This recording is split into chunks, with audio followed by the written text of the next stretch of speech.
Upstart provides a very unique take on China's rise to great power status.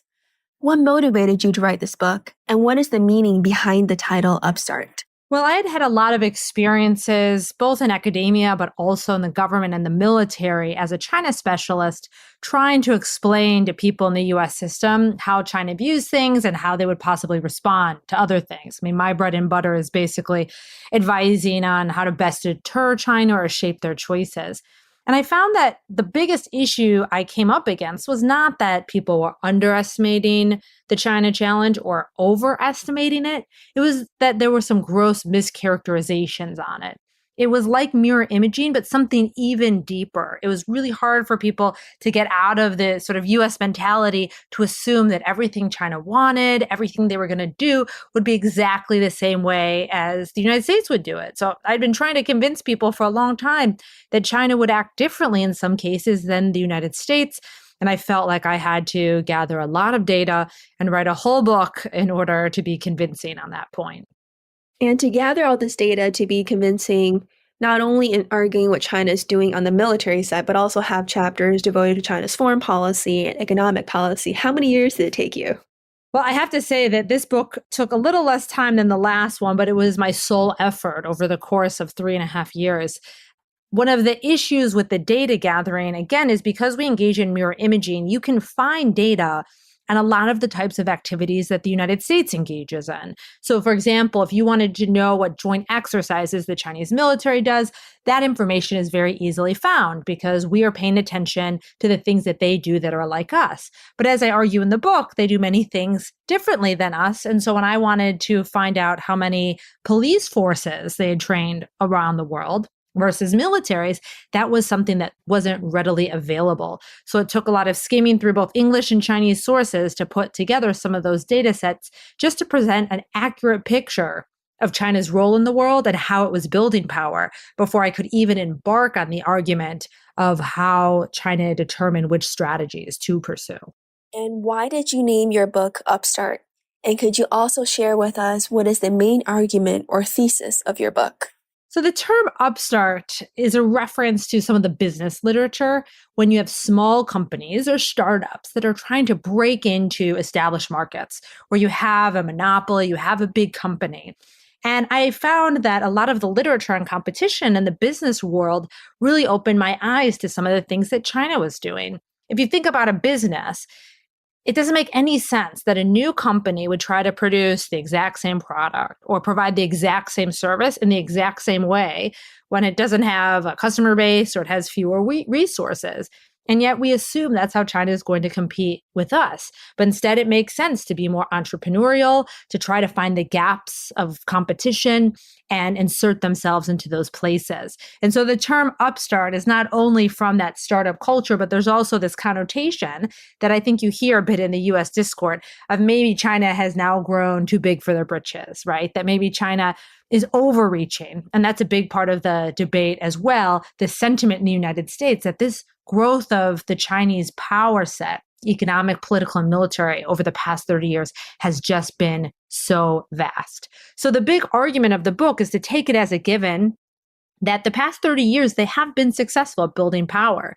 We can, and I'm sure we will on this podcast, debate the next 30 years, but at least since 1995, all indicators from economic power, having an economy smaller than France's, to now having the second largest economy, political power, not having key relations with countries like South Korea, to now having more diplomatic presence in Asia than the United States, and activity in international institutions, to military power, which in some scenarios now the Chinese military could possibly defeat the US military, when 25 years ago, their pilots couldn't even fly, over water and during weather. It is clear that they've been successful. So the book asks, how did they do it? And I argue that they choose this upstart strategy, which has 3 components. They decide when to emulate the United States, when to exploit gaps, and when to be entrepreneurial. So emulation just means they take on the same strategy that the United States has in the same areas of competition. This is what most people assume China would do, whether it's academics or policymakers. The second component, exploitation, is when they adopt the US strategy, but in areas where the United States isn't really competing, where there's blind spots that allow them to make gains. And the last one is when they try to be entrepreneurial. They, for many reasons, decide, you know what, the US strategy is not the way to go. And so they do something completely different to try to build that form of power. And do you see across these three different strategies, emulation, exploitation, and being more entrepreneurial, that China leans one way or the other? Or is it very mixed across, if you're looking at China's foreign policy, economic policy, and military policy? I think it is quite mixed. The interesting thing is the factors that shape which one of those E's to pursue, right? Whether they're going to do emulation, exploitation, or entrepreneurship. And there's 5 things that I found that over time during this 30-year period shaped that decision for the Chinese. The first is an evaluation of how effective US strategy has been. The second is how the United States is most likely to interpret that behavior. So one example is a lot of cases if China thinks, oh, if I build power in this way, I actually reassure the United States. For example, joining international institutions, participating in peacekeeping operations. They were able to expand their power base, but it also had this upside of reassurance. While some other types of power, perhaps building overseas bases or seeking alliances with countries like Russia, Iran, and North Korea, would be more threatening. That would be costly. The third thing they look at is how efficient the approach is, because if you're rising, by definition, you have to be doing something quicker and at a lower cost point than the United States in order to catch up. And the fourth is the liabilities of the approach. So this looks at their competitive advantages. There's some things that China recognizes the United States is very good at. Right? I gave the example of building alliances. Chinese strategists look at that and they say, you know what, that has done great things for the United States, but as a second mover, it doesn't really make sense for China to do it. It would have so many costs in terms of isolating the United States and its allies and partners, and the benefits of being closer to countries that are remaining like the Irans of the world aren't high enough to offset it. And of course, Communist Party control is a big aspect here. There are some strategies that are very effective for the United States, like how the United States has this dollar diplomacy and the dominance of the dollar in the international system, but releasing and restricting to a lesser degree export controls to facilitate the internationalization of the renminbi is not possible because it would hurt party control. And the last thing they look at is whether there's gaps or blind spots or vulnerabilities to exploit.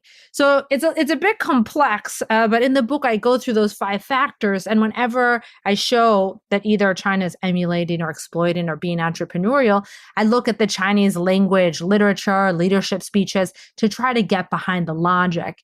And it looks like it's a mix of those factors that determine which one they choose. Great. Thank you, Oriana. Before we go into each of the 3 strategies or components, I do want you to help contextualize your book, given the growing literature on China. You're probably very familiar with Rush Doshi's book, The Long Game, whereas you describe 3 strategies: emulation, exploitation, entrepreneurship. He talks about 3 phases in China's approach towards the United States when you look at the last 3 or 4 decades. So how do the arguments in your book build on or differ from the argument that he was making in terms of the long game that China has played over time?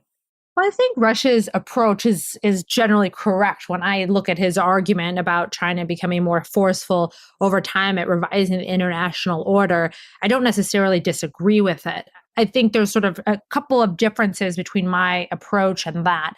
The first is that when he talks about Chinese ambitions, he does kind of assume that China is going to do things in the same way as the United States. I have a big section in the book, for example, about how China has not built overseas bases despite a lot of the predictions over the past 30 years, and I don't expect them to in the future. And that's not because the Chinese aren't ambitious. It's not because they don't have the capability to do so. I think a lot of Rush's argument is about Chinese power and capability, that they would emulate the United States if they had the capability to do so. But in the case of overseas bases and a lot of others, there are other factors that are influencing Chinese decisions. And in this case, the Chinese strategic community has determined that foreign military intervention as a tool of foreign policy is just a really ineffective and costly way of doing business. And so I think part of it is looking at the more detailed how. Russia is very focused on, what they want. My book basically argues that China wants as much power as possible to have the freedom of maneuver, that they want to determine their future. And I don't think China really knows, even in a lot of cases, what they're going to want in 30 years from now. But what they do know is they want the power to follow that whenever they decide. And the other thing is the book sort of highlights the situations under which China's strategy would change if China became more or less powerful.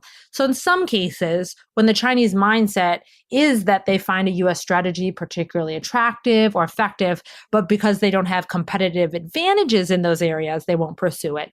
Those are some areas we might expect in the future the Chinese position to change. The last thing I'll say about Russia's position about China being more expansionist after 2016, there is one factor that influences Chinese thinking that has reduced over time that I think has manifested itself in the way that Rush lays out. And that's the Chinese were extremely concerned and prioritized minimizing the threat perception that they gave to the United States in the early stages of their rise.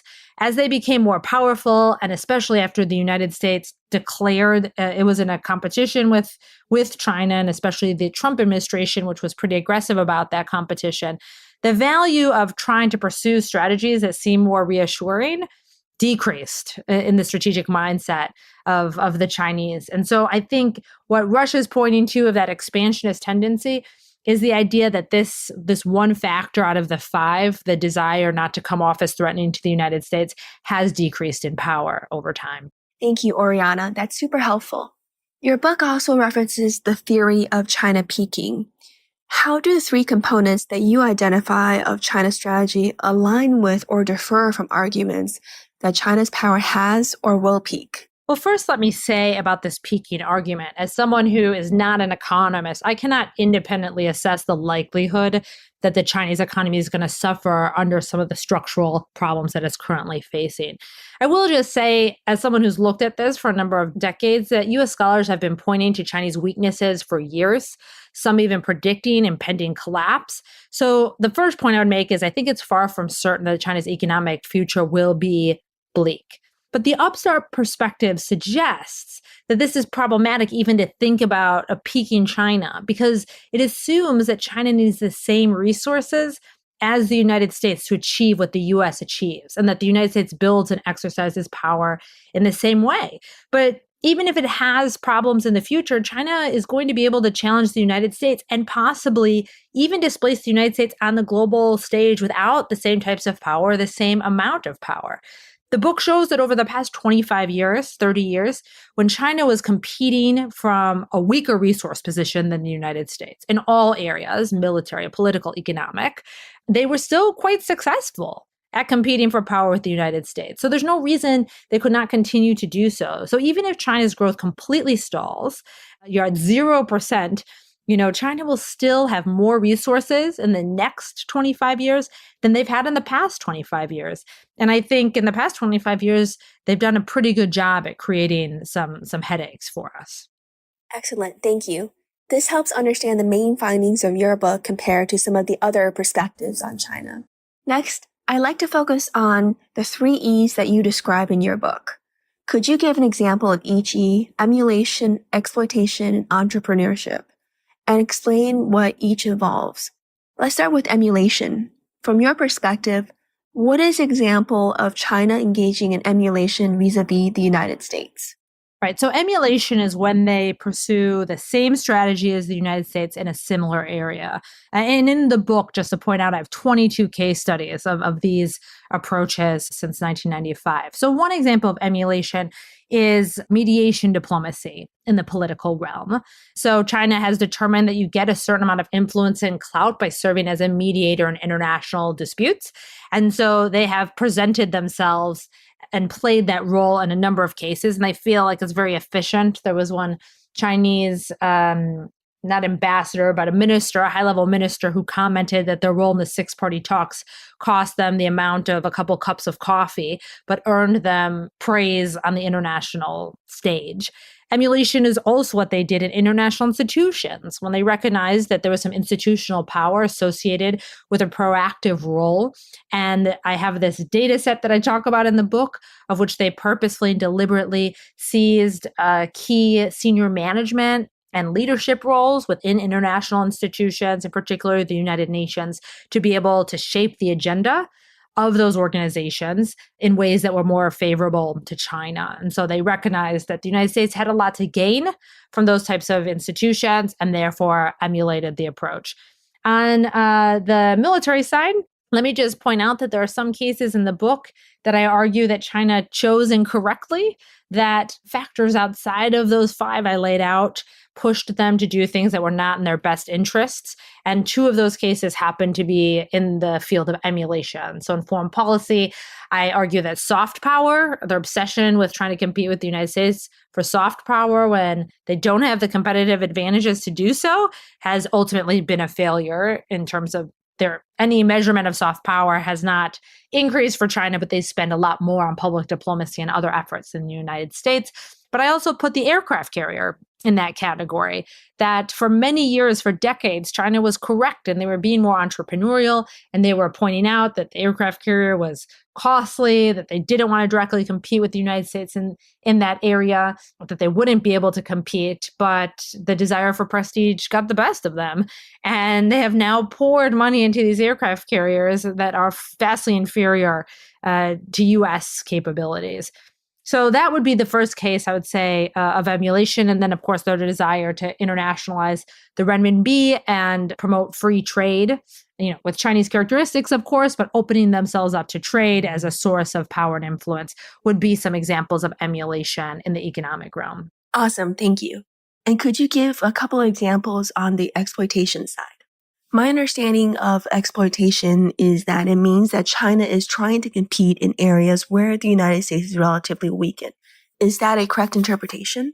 Right. So this is where they say, oh, the US strategy really works, but it won't work for us to do it in the exact same areas. For example, high-level diplomatic visits. So when presidents go and visit another country, this can really help promote the interests of a country. China, of course, engages in those high-level diplomatic visits like the United States.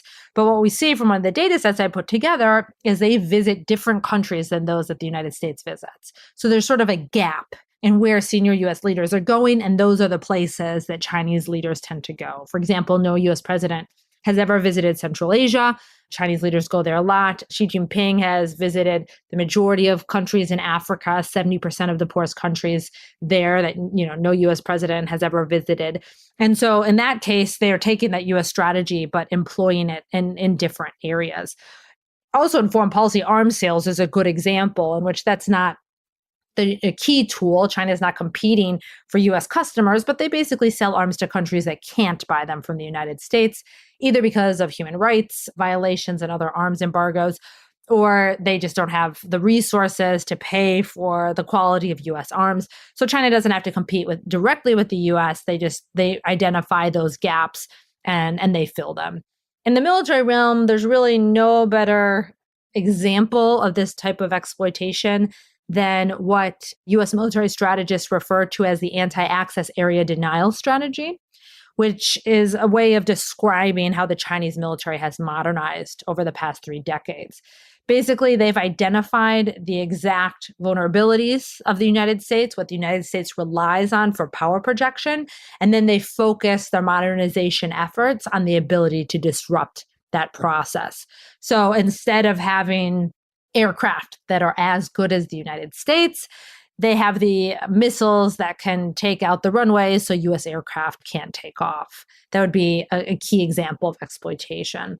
And then in the economic realm, when you look at some of their free trade agreements, some of the areas where they're trying to promote the settling of trade in renminbi, again, these are with countries and in certain areas where the United States is not particularly active. And Oriana, the final E, entrepreneurship.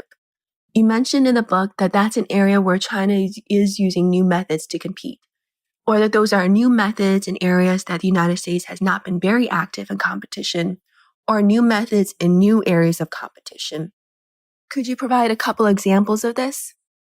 Right. And this is actually the area where China gets most of its power by doing things differently than the United States. And let me just say, it's so important to highlight entrepreneurship because there's a lot of studies in behavioral economics that show when someone else does something differently than you, it takes you a while to recognize it.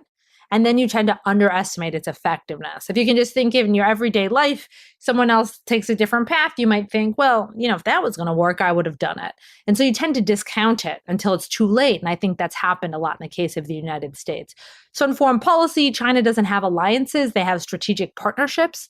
These are agreements that they sign with countries, with many US allies, for example, that don't have a defense component, but that articulate and commit the parties to prioritizing economic relationships over political disagreements.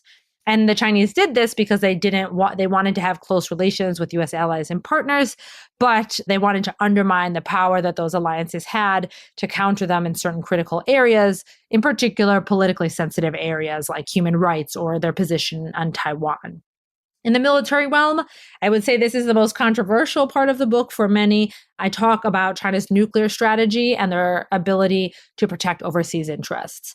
I am not concerned right now about Chinese nuclear buildup. I think a lot of the discussion about China hoping to rush for parity, again, assumes China wants to build power the way the United States does, but all indications of their nuclear strategy, whether it's how many nuclear weapons they have, how they've housed them, what is the organization for them, how do they train, has all been so different from the US approach since China detonated its first bomb in 1964. And so they've been able to establish this nuclear deterrent without spending the amount of money that the United States has on the nuclear enterprise. Indeed, until the mid-2000s, China spent less on its whole military than we spent on our nuclear enterprise. And so this is one way that they've been able to compete. And in terms of overseas bases, China has relied on training host nation forces as well as economic tools to try to protect their growing commercial interests overseas and trying to avoid gunboat diplomacy to use military coercion to protect their commercial interests. And whether that will work in the future, we can have a discussion about it, but at least it has worked to date. And the last thing on the economic side, everyone has heard this term. The Belt and Road Initiative was extremely entrepreneurial, in which China recognized it had this competitive and comparative advantage in infrastructure development. There were also a lot of countries that were being largely ignored by the United States. They had some military vulnerabilities and concerns about sanctions and being blockaded by the US. So having overland routes for things was very attractive. And so they came up with this whole new and different idea to building and leveraging economic power. Now, whether it's quote unquote successful depends on the angle you look at it. Whether or not it's been good for the countries that sign on to it is a separate question. But the fact that countries continue to sign on to it and that China has economic leverage in a lot of places around the world right now, I think suggests that at least from a power position, it's been quite effective. Thank you. Really appreciate you walking through the different examples of emulation, exploitation, and entrepreneurship. If I can ask, as you look across these three categories, do you see that China leans on one type of strategy more than another? So for example, if you see China being more entrepreneurial and engaging in more exploitation when it's weaker, and then changing its strategy and perhaps shifting to emulation when it's stronger, you could make the argument that China's strategy is shifting because of its capabilities. And if it becomes stronger, it could still do what the United States wants, or try to achieve or have what the United States already has. So what are you seeing as you look across these three strategies and looking at China across time? So I think this is what the real value of the upstart approach is it can give us the conditions under which China's strategy will change in the future. The rationale behind a choice is really critical.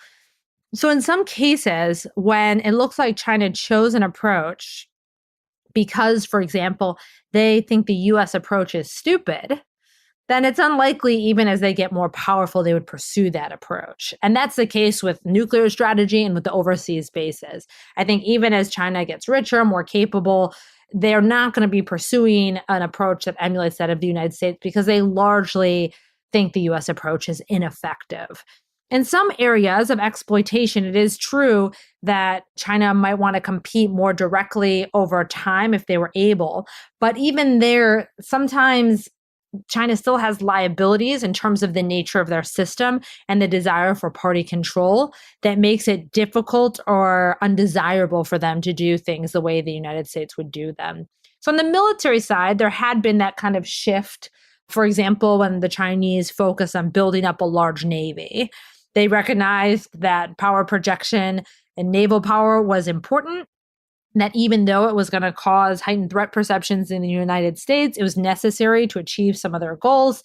And so in many cases, there was an emulative approach to that. As they got more powerful, they modernized their equipment and they invested not only in these A2AD capabilities to disrupt US power projection, but they started to focus on their own ability to project power. So I don't necessarily see that over time, there's some sort of convergence that the Chinese approach would emulate that of the United States, but they might switch between the strategies. So just as the United States got more powerful, it didn't then abandon international institutions or our overseas basing network in favor of a colonial empire, because that's what Great Britain had. We stuck to what was unique for us and what we found was effective.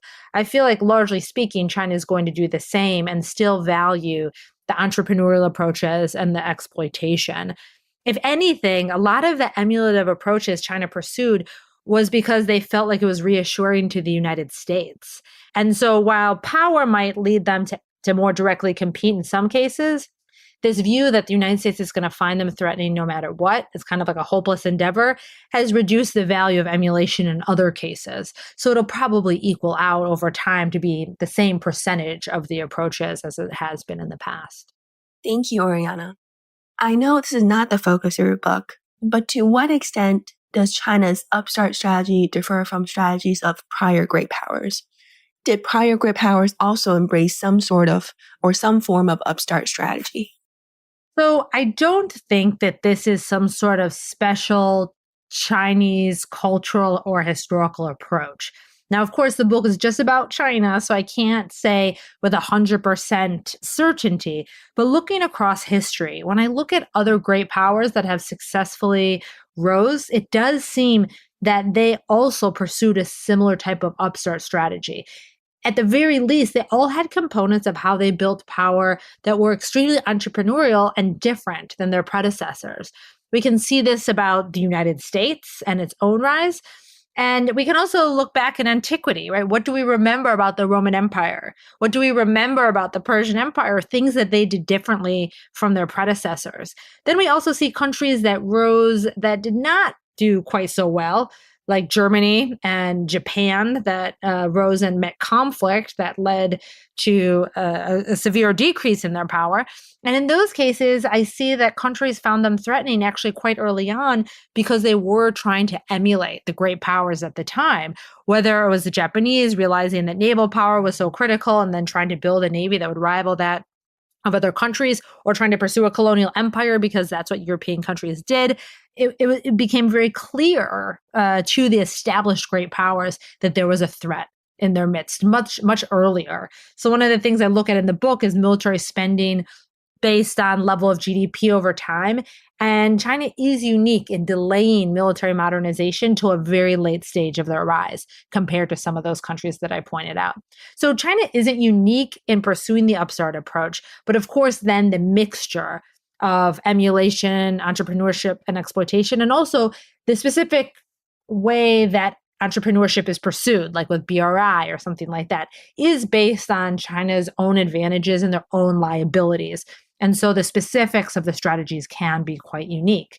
Now, what this means for US policy, in the book, I have a number of recommendations about what the United States should do, but there are basically three things. And the first one is that the United States needs to stop trying to emulate all Chinese successes. We need to ask ourselves, just like China does, do we have a competitive advantage in this area? Is this something that we want to gear competition towards? The business literature calls emulating a challenger in every possible way, position straddling. It's when a company tries to continue to do what they've done, continue their consistent long-term strategy while also trying to imitate a new challenger.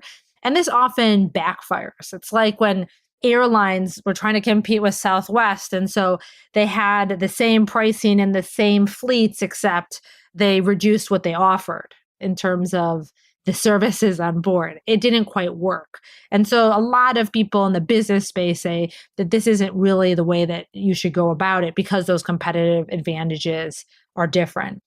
The second thing about emulation I want to say is there are cases in the book where China emulated when they shouldn't have. They didn't have the advantages. It was inefficient. And so I argue the United States, instead of being fearful of direct competition from China, we should do much more to try to encourage that emulation when it's beneficial.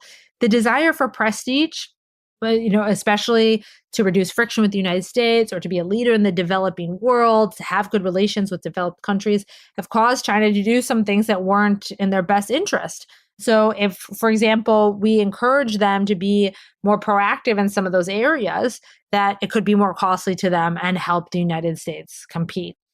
In terms of exploitation, the recommendation is pretty straightforward. One way China builds power is exploiting these gaps in U.S. strategy and the international order, whether it's selling drones or engaging in diplomatic outreach to developing countries, developing those A2AD capabilities, stealing foreign technology to support its industrial policy. When China sees an opening, it'll exploit it. So the best way forward is for the United States to identify those gaps and then to close those gaps. And the last recommendation I make, in which I go into detail in specific issue areas, is the United States has to be much more entrepreneurial about its own approaches. We need to rethink the way that we build and exercise power to be competitive in this century. It is the case that established powers often have trouble doing new things, even when they're faced from a challenge from below. And this happens in industry too. Great powers like industrial leaders have less incentive to innovate because of their dominance. But this often can lead to decline because countries and companies cling to strategies that originally made them powerful. But as the nature of the international system changes, sometimes those strategies are no longer effective moving forward. And so I talk about specifics, whether it's the South China Sea, how to deal with territorial disputes, how to deal with rogue nations, what have you, in the book. And I obviously very much encourage everyone to read it. But the bottom line is I think we have to have an open mind about all U.S. practices and deliberately consider whether it's time for a change in certain approaches. You mentioned that the United States should avoid emulating PRC successes. Oriana, what do you see right now in DC that we're doing that you think is counterproductive and not beneficial to U.S. policy? So I think one example is the U.S. approach to trying to offer infrastructure in the developing world to compete with the Belt and Road Initiative. And so we haven't had a lot of success with Build Back Better and some of these initiatives under the Biden administration and some initiatives in the Trump administration to try to offer an alternative to countries that were taking funds through BRI. And there was a number of reasons for this, but one that I would sort of posit to those who have greater expertise in development than I do is whether the United States really has a competitive advantage in infrastructure building, or if we have something else on offer. And some things that come to my mind are more in the education and healthcare, medical types of realms to the developing world that gives the United States the impression of being a good partner, that increases our role and our presence in these places, that doesn't necessarily only happen if we can outcompete China in that particular area. Thank you. And in terms of your recommendations for U.S. entrepreneurship, one of them that stood out was on the South China Sea. You recommended expanding U.S. operations to include more escorting operations to support our allies and partners. You also mentioned a massive diplomatic efforts to get claimants in Southeast Asia to an agreement regarding disputed territories in the South China Sea. It seemed to me that both entrepreneurial recommendations would require significant U.S. funding and resources. I wanted to ask if this is a correct interpretation of your recommendations and if this suggests a reprioritization of U.S. resources. Right. So the first point I think I would make as I approach any issue area, that when I present a recommendation to senior leaders, when they are not open to it, and I ask why, and the response is that's just not how we do things, then I know that's an area that is really ripe for change. And so before I get into the specifics on the military realm, one that I don't think is necessarily more costly is this idea that when we have problems with countries, to punish them, we reduce our diplomatic presence or even cut off diplomatic relations, as in that those sort of diplomatic ties are considered a reward. But it's just as logical that we would enhance our engagement with those problematic countries to try to ensure the protection of U.S. interests than it would be to cut them off. In the case of the South China Sea, one of the things I mentioned again that wouldn't cost anything extra is whether or not the United States should take a position on the territorial disputes in the South China Sea.